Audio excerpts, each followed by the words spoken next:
10월 초하루 올상 예배 오신 여러분들 주의 이름으로 환영을 하고 또 가정에서 유튜브로 예배드리는 모든 분들에게 주님의 동일한 복과 은혜가 함께 하시기를 주의 이름으로 축복합니다. 우리 이른 아침이지만 한번 인사하겠습니다. 반갑습니다. 예, 사랑하고 축복합니다. 이 아침에 오신 여러분들 다시 한번 주님의 하나님의 위로와 평강이 충만하기를 주의 이름으로 축복을 드립니다. 오늘 설교 제목을 이 하나님과 계절 그리고 가을 농부라고 하는 그런 주제를 가지고 함께 말씀을 나누려고 하는데 화면에 띄워주시면 좋으라고 생각이 듭니다. 아울러 속담 중에 그런 말이 있죠. 이 보리 안 패는 사물이 없고 나락 안 패는 유월이 없다. 이 말의 의미가 무엇이냐면 계절의 변화가 있다는 것입니다. 3월달이 되면은 새파란 보리들이 싹이 나고 이제 이 열매가 꽃이 피고 이 그것이 나오는 것을 나락이 뭐라고 그럴까요? 그 나락이 나오는 것을 팬다 그렇게 시골에서는 이야기를 하거든요.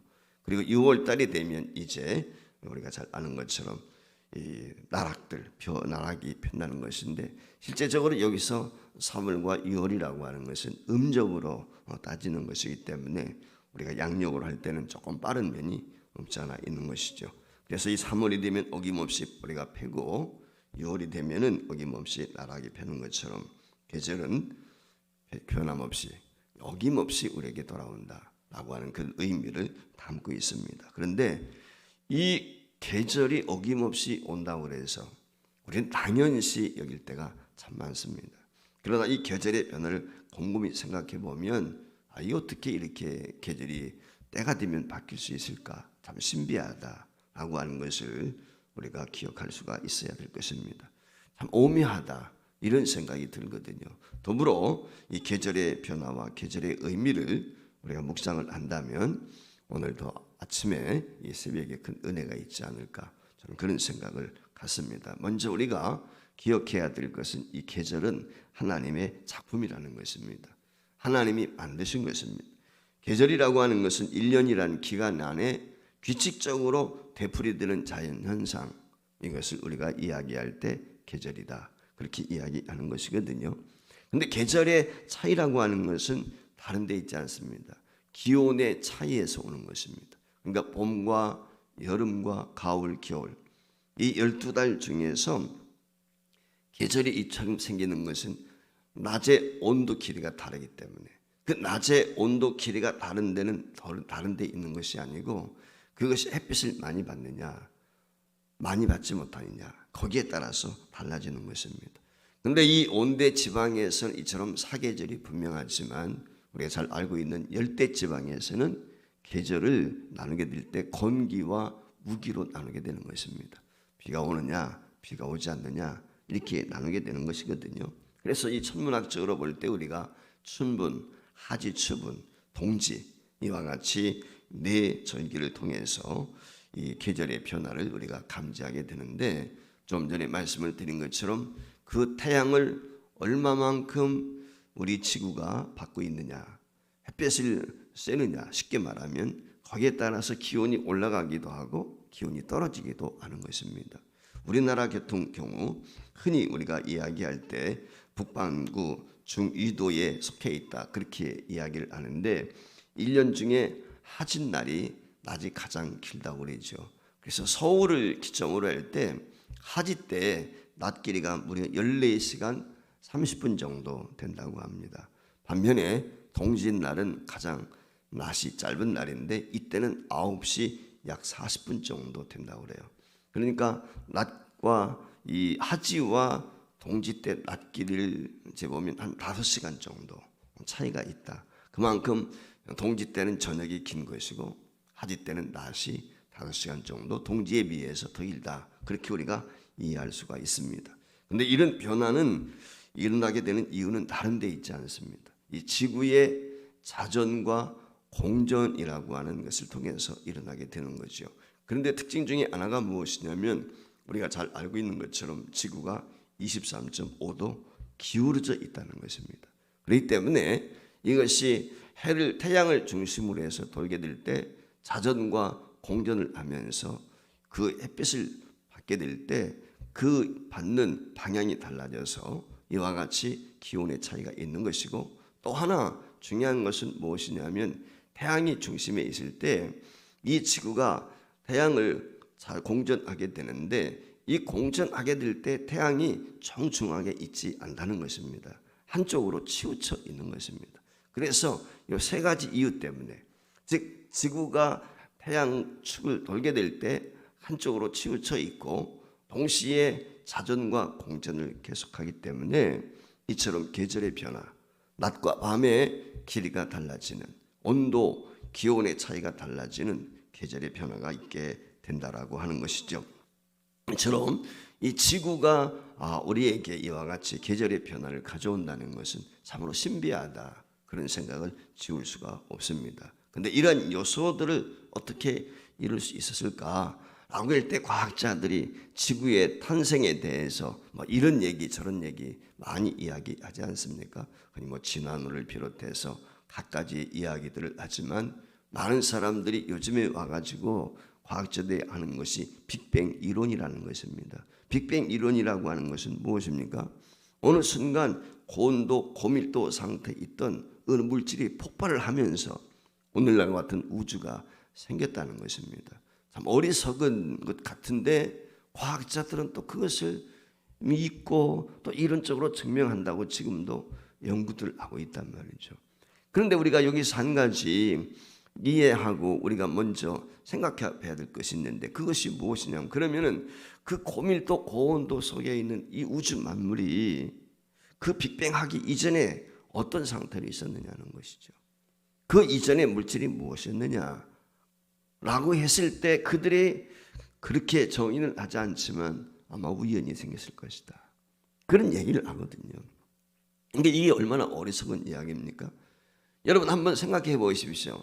특별히 오늘날 이처럼 사계절이 분명한 우리 북반구 중위도에 솔직히 위치하고 있는 우리 대한민국의 입장에서 볼 때 어떻게 가을과 겨울과 봄과 여름 이 사계절이 이처럼 정확하게 매년마다 돌아가면서 다를 수가 있을까? 분명하게 그 계절의 변화가 우리에게 있단 말이죠. 그래서 봄이 되면 따뜻하고 여름이 되면 덥고 가을이 되면 또 선선하고 열매를 맺고 겨울이 되면 추위가, 어떻게 이것이 정확하게 이루어질 수 있는가?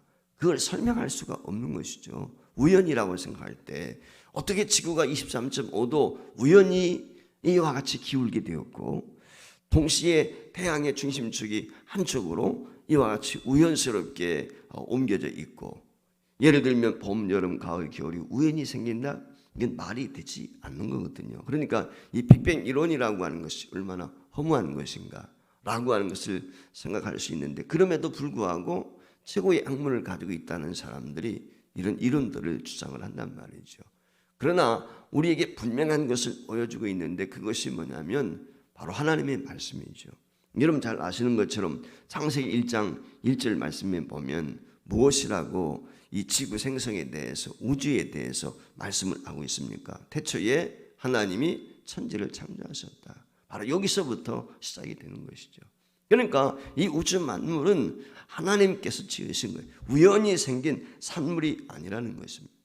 하나님께서 이와 같이 천지를 창조하심으로 생겨났다는 것이죠. 특별히 오늘 여기 사계절에 대한, 낮과 밤에 대한, 해와 달과 별에 대한 것들을 하나님이 친히 창조하셨음을 14절 이하에서 우리에게 말씀을 하고 있지 않습니까? 하늘에 큰 궁창 2개를 만들었다는 거예요. 그것이 무엇입니까? 광명체들을 만들었는데 낮과 밤을 주장하도록 했다는 것이죠. 그래서 태양을 만드시고 달을 만드시고 별들을 만드신 분이 누구십니까? 하나님이신 것을 분명히 우리에게 말씀을 해주고 있어요. 그러니까 이 사계절의 변화, 우기가 있고 건기가 있는 이 계절의 변화라고 하는 것은 우연의 산물이 아니라 하나님께서 의도하시고 창조하신 것이다 라고 하는 것을 우리에게 말씀을 하고 있습니다. 따라서 두 번째 기억해야 될 것은 이 계절의 변화라고 하는 것은 인간을 향한 하나님의 사랑의 결과라고 하는 것입니다. 이창배라고 하는 동국대 명예 교수가 계시는데, 그분이 이런 수필집에 글을 썼습니다. 화면에 떴는데요. 봄에는 봄의 감격과 흥취가 있어 좋고, 그것이 가실 무렵에는 여름에 대한 벅찬 기대와 희망이 뒤따른다.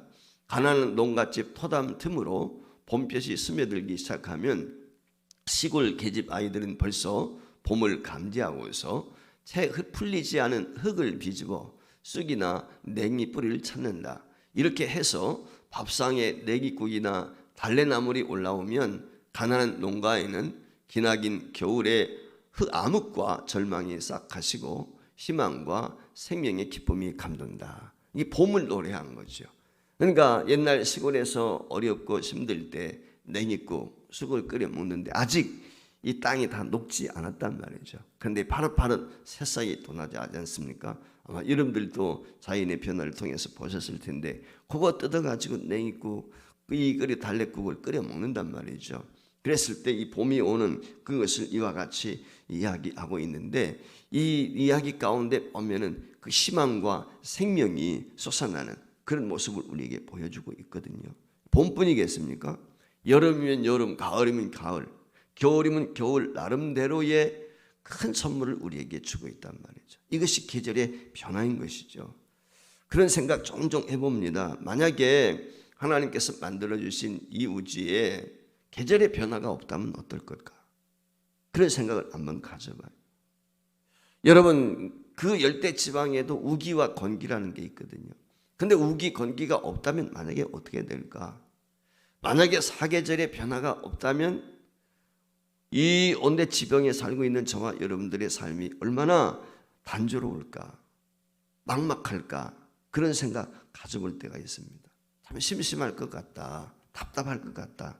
365일이 똑같다고 한번 생각을 해보세요. 그렇지 않습니까? 근데 봄, 여름, 가을, 겨울 대한민국에서는 이 사계절이 분명히 있으니까 계절마다 우리는 자연의 모습을 변화되는 모습을 통해서 우리의 삶도 돌아보게 되고 그 계절을 통해서 새로운 것을 경험하게 되는 것이거든요. 조금 전에 말씀을 드린 것처럼 만약에 이 열대 지역에서 이 건기만 계속된다면 동식물이 살 수 있겠습니까? 살아남을 수가 없죠. 다 타 죽을 것입니다. 근데 적절한 시기에 건기도 있는가 하면 우기도 허락하셔서 모든 생물들이 생명을 유지할 수 있는 그런 은혜를 하나님이 주셨다는 거예요. 이것이 하나님께서 우리 인생에게 배려하신 놀라운 축복이다. 저는 종종 창세기를 읽으면서 그런 생각을 가질 때가 참 많아요. 뭐냐면 만약에 사람을 맨 처음 만드셨다면 어떻게 됐을까? 근데 하나님께서는 모든 것들을 다 구비해 놓으시고 에덴을 창설하셔서 사람이 살기에 가장 좋은 환경을 만드신 다음에 인간을 만드셨다. 이게 하나님의 배려가 하나님의 사랑인 것이죠. 10월이 되면 경남 하동에서 열리는 축제가 있는데 그것이 뭐냐면 황금 들판 축제라고 하는 것입니다. 이 하동이라고 하는 것 여러분들 아마 박경리 씨가 쓴 토지라고 하는 책을 읽어보셨을 텐데 그 배경이 되는 그 마을이죠. 근데 이 하동에 약 한 80만 평 정도 되는 들녘이 있는데 그 황금 들녘으로 지금쯤은 이제 황금 들녘으로 변한. 얼마 전에 제가 예가 교회에 다녀오면서 들을 보게 될 때 이제 노릇노릇 나락들이 익어가고 있단 말이죠. 이제 그 첫 수확을 이미 물론 거둔 데도 있죠. 1년에 이모작 하는 데는 일찍 심은 데는. 그러나 이제 본격적으로 좀 지나면은 이제 수확이 시작이 될 텐데 이 황금 들녘으로 노랗게 물결을 이루고 있는 그 하동에서 이 축제를 벌이게 되는 것입니다. 이런 황금 들녘 우리가 어쩌다가 주말에 되어서 시골 한번 길을 가게 될 때 황금 들녘이 물결치고 있는 모습을 보면 얼마나 아름답습니까? 얼마나 멋있습니까? 기쁨이 있지 않습니까? 야, 참 보기 좋다. 그런 생각이 드는데 그 농사꾼들 입장에서 그 들판에 농사를 지은 농사꾼들 입장에서는 누렇게 익어있는 그 나락들의 모습을 보면 그 감회가 우리와는 또 다르지 않겠는가 라고 하는 생각을 갖게 됩니다. 왜냐하면 그 황금 들녘을 만들기 위해서 그들이 눈물 뿌리며 그 애쓰고 수고한 것입니다. 그들의 애씀과 수고의 대가예요. 이번에도 태풍이 있었고 또 이 폭우도 많이 내리고 그랬습니다. 우리가 농사 열심히 졌는데도 태풍이 오게 되면 어떻게 돼요? 많은 폭우가 내리면 어떻게 됩니까? 이 벼나락뿐만이 아니죠. 과일도 그렇습니다. 비바람이 한번 세게 불게 되면은 열심히 가꾸고 수고했던 과일들이 다 낙과가 되어서 쓸모없는 그런 경우들이 많거든요. 바다도 마찬가지예요. 어장도 요즘에는 양식장 있지 않습니까? 그 양식장에 말이죠. 태풍 한번 잘못 불게 되면 그동안 애쓰고 노력했던 모든 것들이 다 숲으로 돌아가는 그런 경우가 수없이 많단 말이죠. 그러니까 이 가을에 그 황금 물결을 본다든지 그 익어가는 과일들을 본다든지 자신들의 애쓰고 수고한 그 수확할 것들을 생각하게 될 때 농부가 되었던 어민이 되었던 누가 되었든지 그 바라보는 모습은 우리하고는 전혀 다른 감격과 기쁨이 있을 것이라는 것입니다. 이게 하나님이 주신 거거든요. 오늘 이런 황금 들녘을 바라보면서 첫 번째 우리가 기억해야 될 것은 무엇이냐면 이 농부의 눈물은 기쁨으로 돌아온다는 거예요. 이게 하나님이 보상해 주시는, 축복해 주시는 거예요. 그 황금 들판을 바라보는 구경꾼들도 마음이 기쁨이 있고 흐뭇한데 말씀을 드린 것처럼 그걸 가꾸기 위해서 애쓰고선 농부들은 바라보는 심정이 우리와 다를 수밖에 없는 것입니다. 온갖 땀을 쏟았고 정성을 쏟았단 말이죠. 애쓰고 수고했단 말이죠. 그런데 오늘 여기 본문 말씀에 보니까 이 씨 뿌리는 비유에 대해서 눈물을 흘리며 씨를 뿌린다 그랬어요. 6절 말씀에도 보면 울며 씨를 뿌리러 나가는 자로 묘사가 되어 있습니다. 우리가 생각할 때 그런 생각을 가질 수가 있죠. 아니 씨를 뿌리는데 무슨 울면서 씨를 뿌려. 그런 생각을 가질 수 있지 않습니까? 이 6절에 나와 있는 원어적인 의미의 번역은 이런 것입니다. 그의 씨 주머니를 들고 울면서 나가는 자. 그러니까 씨를 뿌리러 나가게 될 때 씨 주머니를 들고 나가는데 울면서 나간다는 거예요. 근데 오늘 여기 중요한 것이 무엇이냐면 한 번만 들고 나가서 뿌리고 끝나는 것이 아니라 여기 사용된 단어가 이중 부정사로 되어 있습니다. 이중 부정사라고 하는 의미는 뭐냐면 울면서 간다라고 하는 것은 단회적인 사건이 아니고 반복적으로 씨앗이 보자기에 그 씨앗 주머니에 씨앗이 떨어지면 또다시 담아가지고 또 나가는 거예요. 지속적인 것을 동작을 의미할 때 이와 같이 이중 부정사를 쓰는데 그 단어로 사용을 했습니다. 그래서 어떤 분들은 이 말을 번역하게 될 때 울지 않고는 그의 발걸음을 옮겨놓지 않는 자라고 이렇게까지 표현을 했어요. 단조로 우면서도 끝없이 지속되어지는 반복적인 그 일을 눈물이 날 정도로 고된 일로 표현을 했습니다. 과거 한국의 목회자들 가운데에서는 이 말씀을 한국적인 상황에 빗대어서 해석한 분들도 있습니다. 옛날에는 우리에게 먹거리가 부족했습니다. 그래서 먹거리가 부족하기 때문에 겨울이 지나 봄이 되면은 이제 보리 추수기까지 먹을 음식이 없는 거예요. 그래서 여러분들 잘 아시는 것처럼 봄이 되면은 들에 나가서 달래도 뜯고 냉이도 뜯고 그렇지만은 이제 조금 지나게 되면 열이 날 기온이 올라가고 그렇게 될 때 이게 먹거리가 마땅치 않았거든요. 그래서 우리에게 흔히 있었던 이야기 가운데 하나가 뭐냐면 춘궁기라는 것이 있었습니다. 이 춘궁기라고 하는 것은 쉬운 말로 말하면 보릿고개다.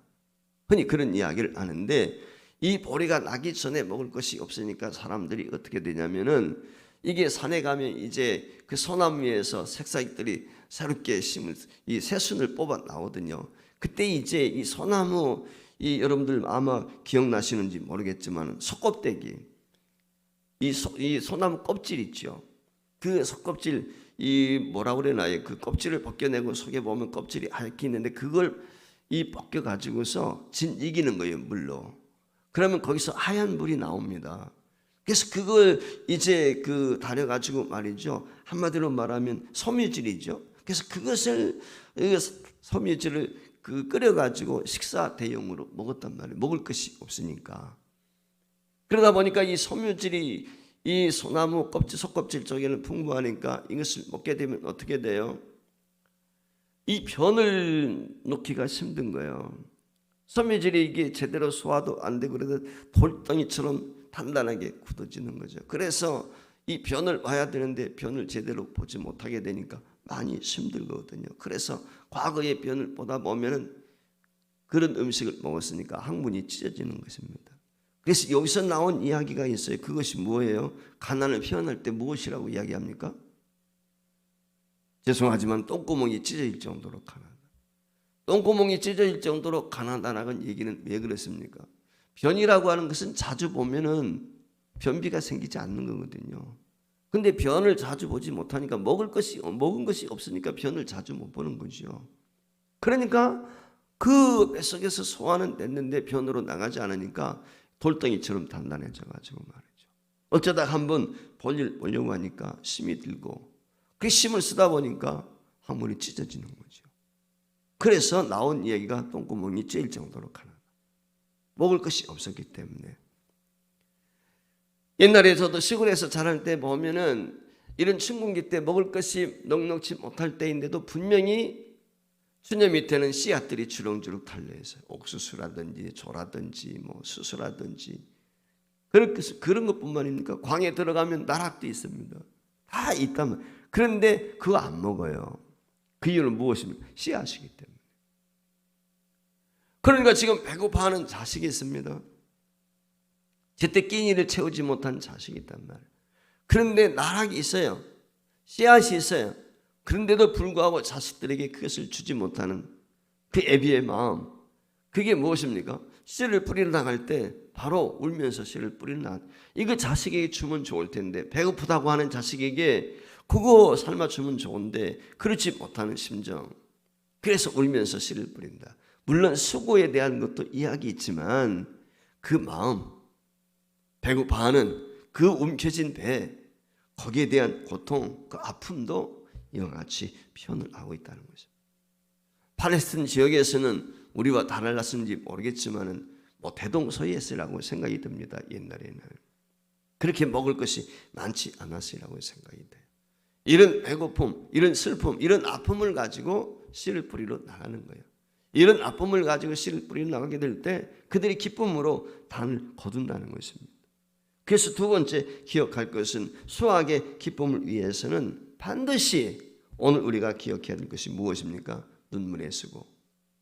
이것이 필요하다는 거예요.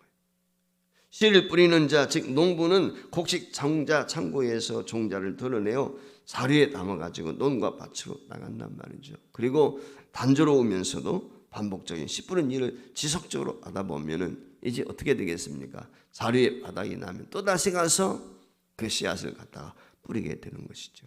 그 일이 고되고 힘들다 라고 하는 것이죠. 그런데 그 눈물을 흘리며 씨를 뿌리는 그들이 그 일을 반복적으로 하면서도 기꺼이 하는 이유는 어디에 있느냐? 수수 때문에, 열매 때문에, 기쁨으로 단을 거둘 것을 믿기 때문이라고 하는 것이죠. 그러니까 수확에 기쁨이 있기 때문에 감사가 있고, 그 수확에 기쁨을 기대하기 때문에 자신이 애쓰고 수고해도 고달픈 줄을 모르는 것이죠. 만약 당장에 일이 고되고 힘들어서 씨를 뿌리지 않는다면 농부가 가을이 되어도 거둘 것이 없을 것입니다. 우리 속담에 보면은 그런 이야기 있습니다. 이 곡식이라고 하는 것은요, 농부의 발소리를 듣고 자란다는 거예요. 이게 무슨 얘기냐면 그만큼 농부가 열심히 가꿔야 되는 것이죠. 그래서 얼마만큼 이 농부가 열심히 돌아보느냐, 살펴보느냐에 따라서 좋은 열매를 맺게 되는 것입니다. 황금들판이라는 것은 거저되지 않는 거예요. 제가 시골에 계신 형님이 계시기 때문에 시골 어느 한 동네에 대한 이야기를 하는데 그러시더라고요. 그 한 동네를 한 분이 농사를 짓는다는 거예요. 그게 아마 수백 마지, 수천 마지 될 거예요. 엄청나게. 뭐 수천 마지도 더디 수만 마지가 되겠죠. 그런데 그 동네 주민들이 가지고 있는 여러 땅을 혼자 농사를 짓는다는 거예요. 그 이유가 무엇이냐면 나이 드신 분들이 일꾼을 구하지를 못하는 거예요. 대개 70세 이상 되신 이 시골의 사람들이 농사 지을 수 있는 힘이 없으니까 그래서 선잡하는 거예요. 그래서 한 사람이 그걸 모든 논을 선자 사는 것입니다. 그래서 논 마저기당 벼 2가마씩 주고서 선자로 다 산다. 그리고 기계 가지고서 농사를 짓는데 일반인들은 그 기를 살래도 살 수가 없대요. 트랙터 한 대에 몇 억씩 간다는 것입니다. 이게 농기구 한 대에. 그러니까 그 여러 대가 다 이항기도 필요하죠. 뭐 수확하는데 트랙터도 건조기도 다 필요한데 그걸 어떻게 가정들이 다 살 수 있습니까? 그러니까 요즘에는 영농조합도 생기고 그래서 한 사람 한두 사람이 전체 땅덩어리를 농사를 짓는다는 그런 시대가 지금 되었단 말이죠. 그래서 제가 그런 얘기를 했어요.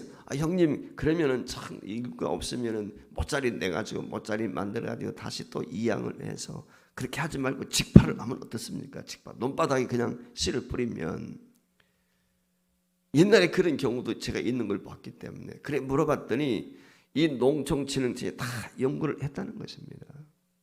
다 연구를 했는데 수확이 신통치가 않은 거예요.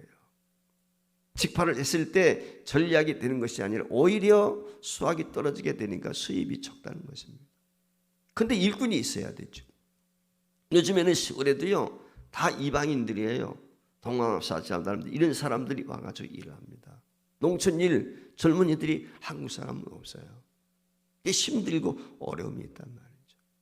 어떻게 보면 요즘에 우리가 이 참 씨를 뿌리는 것이 이와 같이 눈물을 흘리며 고통 가운데 씨를 뿌리고 있구나 이런 생각이 시골 농부들 보면은 느낄 때가 있거든요. 그런데 그 농부들이 씨를 뿌릴 때 눈물로 흘리면서 씨를 뿌렸지만 기쁨으로 단을 거둔다는 거예요. 오늘 우리 수확의 감격과 기쁨이라고 하는 것은 시골에서 자라보신 분들은 익히 아실 것입니다. 그러나 이 수확과 이 열매의 기쁨이라고 하는 것은 농부에게만 해당되는 것이 아닙니다.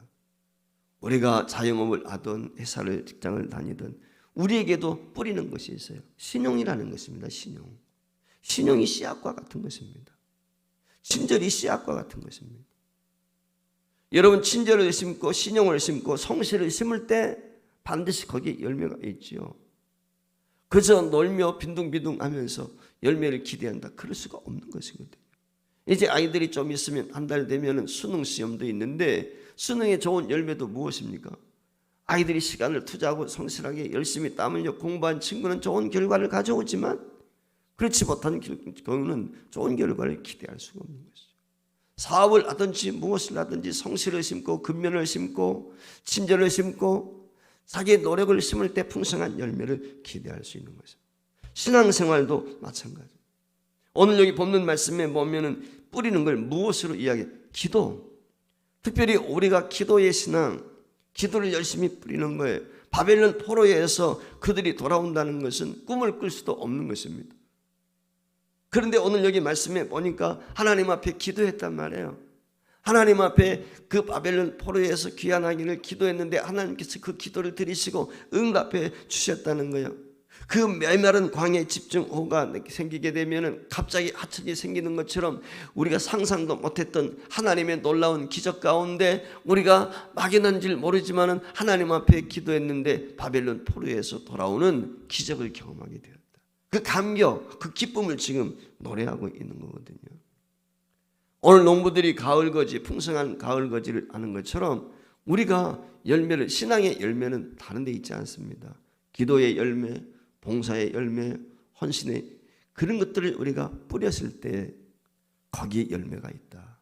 저는 그런 생각을 가져보면서 이 10월달 풍성한 열매의 결과는 다른 데 있는 것이 아니라 그동안 우리가 눈물을 흘리며 뿌린 수고와 애씀 때문입니다.